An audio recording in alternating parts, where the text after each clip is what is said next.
লাহোৱাল হাইস্কুলত ইয়াত মোৰ মা শিক্ষয়িত্ৰী আছিল। তেওঁ 2023 চনৰ 19 ছেপ্টেম্বৰত পৰলোকপ্ৰাপ্তি ঘটিল। তেখেতৰ এটা সপোন আছিল এখন স্কুলত যাতে তেওঁ সদায় যেতিয়া শিক্ষকতা কৰি আছিল তেখেতে সদায় এটা মঞ্চ এটা যোনটো কমি আছিল তেওঁ সেইটো অনুভৱ কৰি আছিল। প্ৰায়ে ঘৰত কয় যে এনেকুৱা অঞ্চলত থকা হ'লে ল'ৰা ছোৱালীবিলাকে আৰু অলপ আগবাঢ়িব পাৰিলে হয়। শেষত যেতিয়া মা আপোনাৰ দুৰাৰোগ্যত আক্ৰান্ত হ'ল তেতিয়াও হস্পিটেলত থকা সময়ছোৱাটো আমাৰ ঘৰত কৈ থৈ গৈছিলে যদি মোৰ কিবা হয় যদি পাৰিলে মোৰ নামত স্কুলত মঞ্চ এটা বা প্ৰেক্ষাগৃহ এটা বনাই দিবি। সেইবাবে মই কথাখিনি স্কুলৰ কৰ্তৃপক্ষক জনাইছিলোঁ আৰু স্কুলৰ কৰ্তৃপক্ষলৈও মোৰ আন্তৰিক ধন্যবাদ তেখেতলোকে মোৰ সুবিধা অকণ দিয়াৰ বাবে। আজি এই মঞ্চটো আজি উদ্বোধন হ'ল, তাৰ বাবে মই নিজকো বহুত গৌৰৱ ফিল কৰিছোঁ আৰু নাজানো কিমানখিনি কি কৰিব পাৰিলোঁ, কিন্তু অনাগত দিনত বিদ্যালয়খনৰ ছাত্ৰ ছাত্ৰীৰ বাবে এইটো অলপ হ'লেও কামত দিব বুলি মই আশা ৰাখিলোঁ। আৰু আমি দেখা পাইছোঁ যে নিজৰ পিতৃ মাতৃয়ে যিহেতু অৱহেলা কৰা দেখা পাওঁ, বৃদ্ধাশ্ৰমত ৰখা হয়। আপুনি তাৰ বিপৰীত এখন ছবি দেখালে, এইসকল ব্যক্তিৰ প্ৰতি কি আহ্বান জনাব আপোনাৰ আজি পবিত্ৰ স্থানৰ থলীৰ পৰা? বৰ বিশেষ এনেকৈ ক'ব নাজানো বাৰু, মই এনেকৈ ইমান বক্তব্য দিয়া অভিজ্ঞতা নাই, কিন্তু তথাপিও জন্মদাত্ৰী মাতৃ সমান কোনো হ'ব নোৱাৰে।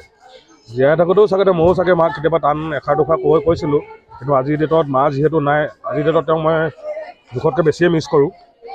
আৰু যোনবিলাক ব্যক্তিৰ কথা আপুনি কৈছে তেখেতলোকে যদি বুজি পায়, তেওঁলোকে অভিয়াছলি যোনে ৰাখিছে তেওঁলোকে নিজে আনটো দিশত কোনোবা নাইতো কোনোবা এফালে তেওঁলোকে নিজে পস্তাইছে। আৰু লগত মই কৰ্মত বিশ্বাস কৰোঁ।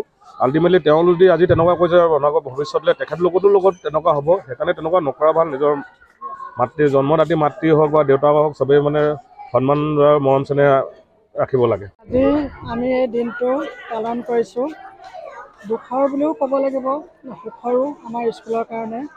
আমাৰ বিদ্যালয়ৰ সহশিক্ষয়িত্ৰী মোৰ সৈতে আমি সদায় একে ওচৰত বহিছিলোঁ।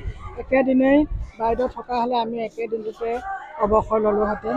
সেই বাইদেউ আমাৰ মাজৰ পৰা 2023 চনৰ 19 ছেপ্টেম্বৰ তাৰিখে গুচি গ'ল বিদ্যালয়লৈ। যিদিনাখন আনিছিল স্বৰ্গৰথত বাইদেউক, আমি আমাৰ লাইব্ৰেৰীতে বাইদেউক শুৱাই লৈ সকলোৱে আমি প্ৰাৰ্থনা কৰিছিলোঁ বাইদেউৰ আত্মাই যাতে চিৰশান্তি লাভ কৰে। বাইদেউ অতি মহান আছিল। বাইদেৱে ল'ৰা ছোৱালীবিলাকক বহুত ভাল পাইছিল, মৰম কৰিছিল। আৰু বাইদেউৰ দৰে ইমান সুহৃদয়বান ল'ৰা ছোৱালীক ইমান মৰম দিব পৰা দ্বিতীয়জন শিক্ষক বা শিক্ষয়িত্ৰী নোলাব যেনেই মোৰ অনুমান হয়। আমিও আনকি বাইদেউৰ দৰে তেনেধৰণে ইমান মৰমৰ মাতেৰে ক'বও নোৱাৰোঁ। বাইদেউক যিখিনি ল'ৰা ছোৱালীক শাসন কৰে বা গালি পাৰে সেইটো বহুত মৰমত কয় বাইদেউ। আৰু ইমান সোনকালে যে বাইদেউ আমাৰ মাজৰ পৰা গুচি যাব মই কেতিয়াও ভবা নাছিলোঁ।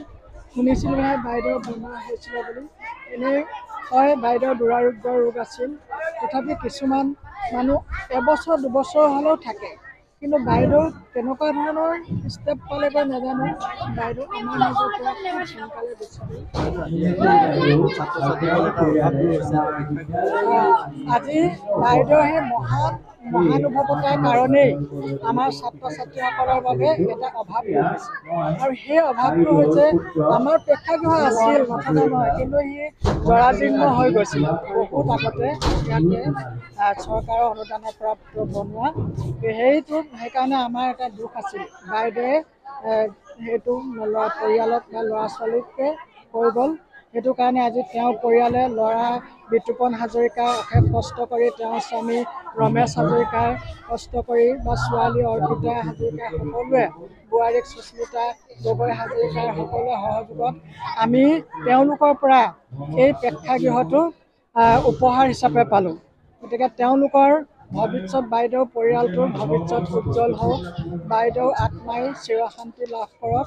তেনেধৰণৰ যাতে বাইদেউ আমাৰ মাজত নাই যদিও আজিও আমি জীয়াই আছে বুলি আমি ধৰি লৈছোঁ। বাইদেউ অমৰ হৈ আছে আমাৰ মাজত। বাইদেউ সদায় অমৰ হৈ জীয়াই থাকিব আৰু বাইদেউৰ আত্মা যাতে সোনকালে পুনৰ জন্ম লয় বা যদিও ল'লে সেই আত্মাৰ এটা সুস্থ এটা জীৱন হৈ বাইদেউৰ দৰে ঘূৰি আহক বুলি মই আশা কৰোঁ।